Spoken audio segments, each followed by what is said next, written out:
terms in drug classes. So an agonist is going to activate something. So an agonist is going to activate something. So a glucokinase activist is going to increase that enzyme's activity, right? It's going to increase the activity of a certain drug, enzyme, or pathway, right? A partial agonist will partially activate something. That might seem useless, but it's useful in certain types of situations with metabolism and things like that, where you want to activate something, but you don't want to go full speed. An antagonist is going to block an enzyme, a pathway, or a receptor and stop it. Okay, so a electron transport chain antagonist is going to block that pathway. An ATP synthase antagonist is going to block that aspect of the ETC and block ATP synthesis. Does that make sense? So a competitive antagonist is going to block right at the active site. So that is going to change your binding ability, change your KM, but it's not going to change your Vmax. So you could theoretically give more and more substrate and outdose the antagonist. An allosteric antagonist is going to bind remotely from the active site. So that will change the Vmax, but it won't change the KM. Does that make sense? Cool?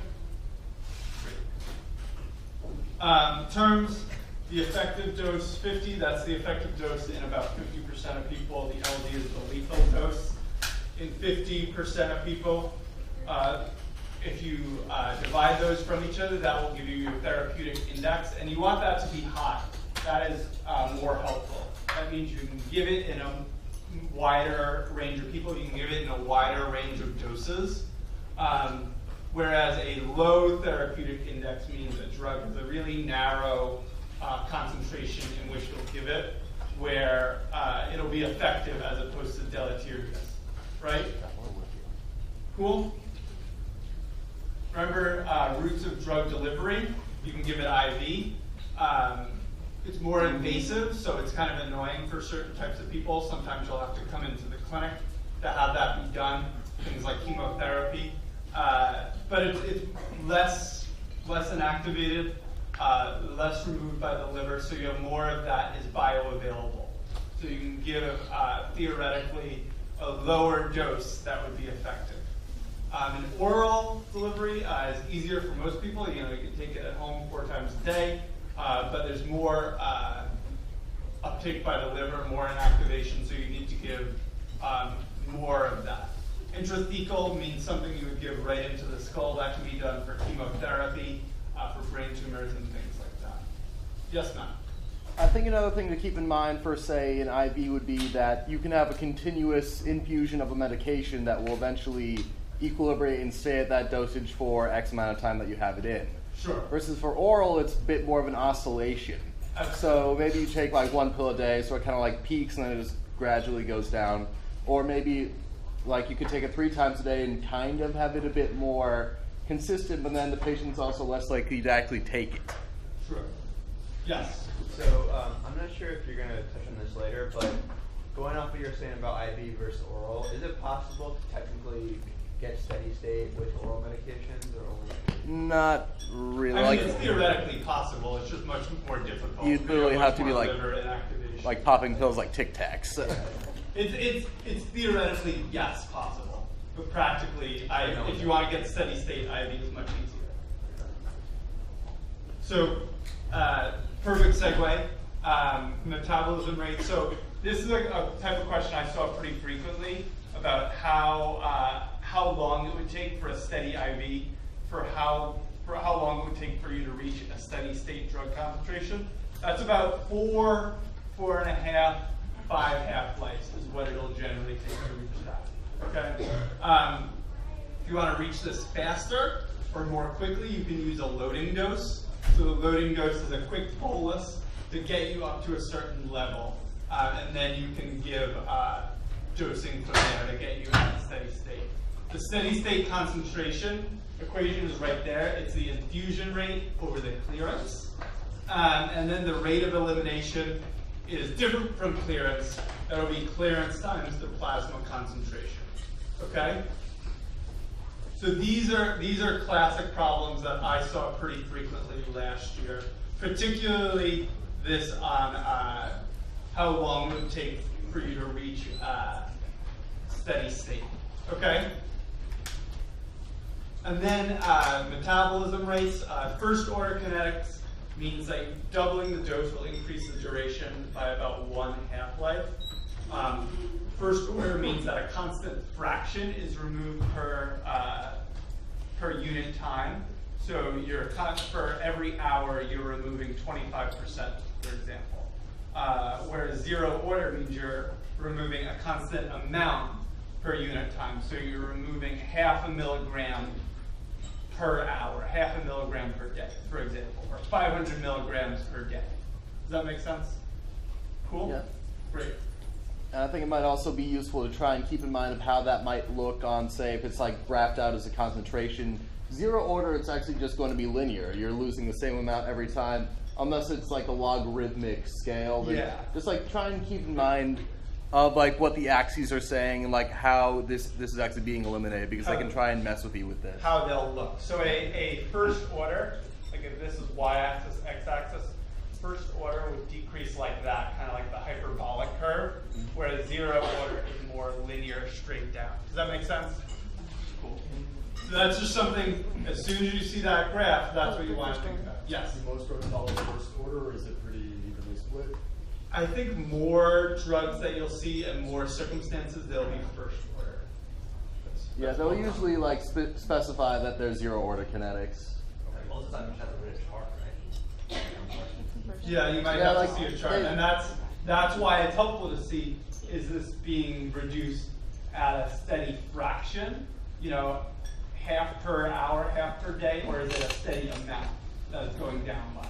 Right? And again, if it is via a logarithmic scale, then it's actually the linear that it's going to be first order. Cool. Thank you, Matt. So then, I remember Dr. Krivez, he talks about drug metabolism in the liver, which I think is a little complicated because it's hard to see, and it's hard to say this is exactly what's going on because those drug reactions are so complex and so variable. So phase one, we just wanted to break these down. Phase one will be your hydroxylations, oxidations by the CYP450, which is a really commonly seen enzyme. And these can often limit your drug availability. So this is what we were saying with oral dosing. This can be problematic. These can actually also activate the drug in mind. So that's something to look for. Phase two reactions are often transferases, and those will often activate the drug. They'll make it more hydrophobic and prepare it for excretion through the GI tract or the kidneys. And it's just important to really, just be aware of this concept that the liver can activate, deactivate, change, make toxic the drug that you're given, okay? So you can give a prodrug, okay, that in its initial state is nothing. Okay, if you give it IV, nothing will really happen, but as soon as it goes through the liver, then it will be activated. Sometimes metabolites can be active, so things like opiates, the initial drug is active, but so are its metabolites, so that gives it a long duration of action. Some drugs or things that are being tested in trials are safe initially, but those metabolites are really dangerous. So that's what you need to be careful of. Yeah, I think one way that this topic is commonly quizzed on is, say, ethylene glycol poisoning. I'm not sure if they've taught you about that yet.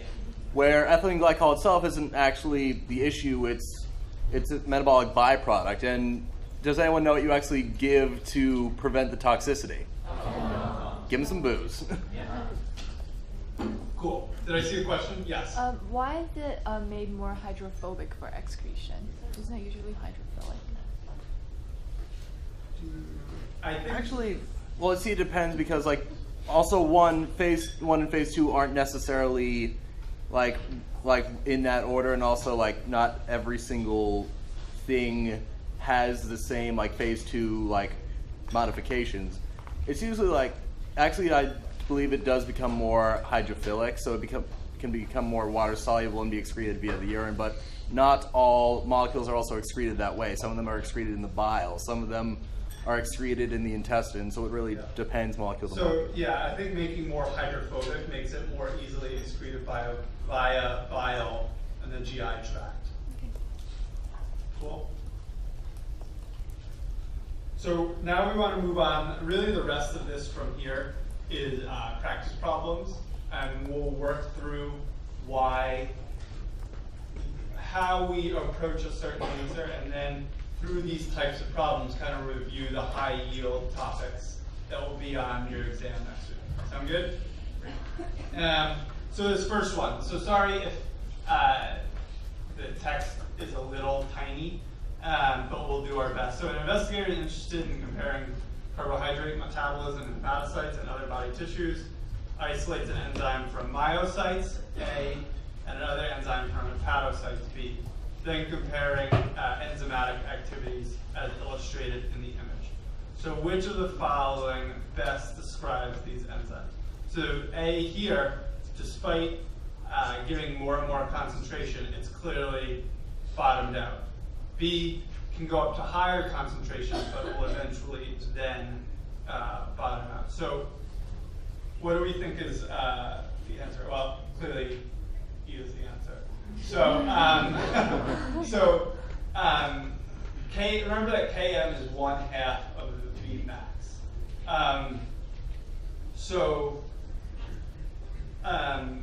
That means that the Vmax is going to be higher in something with a higher Km, right?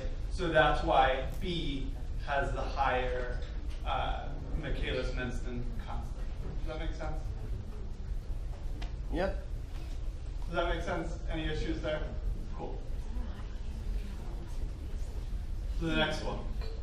So here we want to, scientists are interested in discovering a new drug for hypercholesterolemia. They're looking to increase the number of LDL cholesterol receptors acting in a manner similar to that of steroids. What is the mechanism of this drug's action? So in this case, the mechanism, can someone tell me how, and maybe Dr. Pibes mentioned this, how steroids will generally act in the cell? Yeah, good. So they're gonna not bind on the cell surface, so they're gonna bind intracellularly. Bind intracellularly, then they're gonna translocate to the nucleus and change levels of transcription. They'll upregulate or downregulate levels of transcription intracellularly. So that's gonna be a slower process, but more pleiotropic process than something that's binding just at the cell surface. Okay, so they're going to change the levels of protein transcription, and change the transcription of a certain thing. So it's going to bind to the intracellular receptor and increase the level of LDL receptors at the cell surface. Okay, so that's going to work in a hormone receptor complex. Allosteric regulation is not how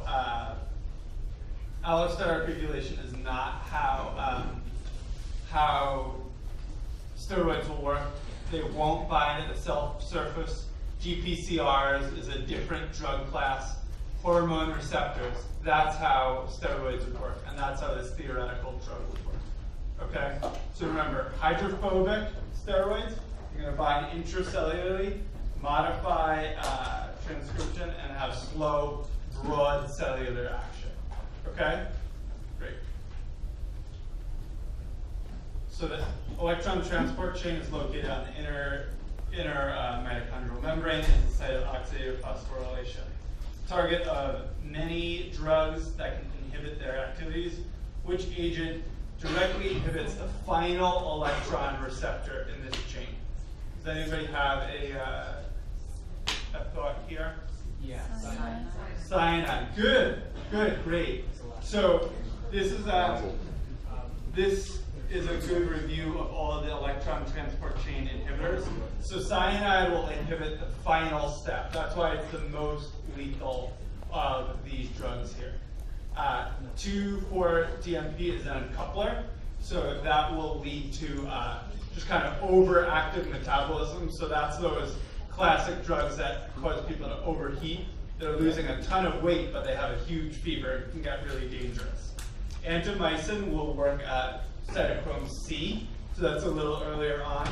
Oligomycin will work at ATP synthase. So that's kind of a confusing alternative, but that's not an electron acceptor. That's going to work at allowing hydrogen to flow back through, but it's not accepting electrons. And then rotenone works at a transfer to ubiquinone, so kind of a different process. Cool? Yes? I just wanted to say that it's important to keep in mind where everything is occurring in the cell, so you should remember it's in the cytosol or in the mitochondria. Like the HMP shunt is always in the cytosol, and there's just quick questions that they can ask you. So it discusses it in first aid. There's a little blurb on it. So that's how you. So, and also remember, remember that in this electron transport chain, you're going to have proteins pumped from the mitochondrial matrix out into the intermembrane space, then fall back in through ATP synthase. Great? Cool. So sorry if this is cut off a little bit. Can everybody read this in the back? Okay. Sorry if this is kind of. So these are a few. There are a few classic buzzwords here. You'll realize that there are some classic buzzwords that should tip you off for certain things. So you see the smell of bitter almonds. Does anybody know what that is a sign of? Anyway, so that's a classic sign of cyanide poisoning. Okay, similar to that last question. Okay, so what is the mechanism of cyanide poisoning causing these symptoms? Decreased oxygen carrying? No. What toxin is that? Good. Direct tissue injury? No. Acetylcholinesterase? That's like nerve gas, and that would present differently with nausea, vomiting, lacrimation. Ribosome inhibition is different, so that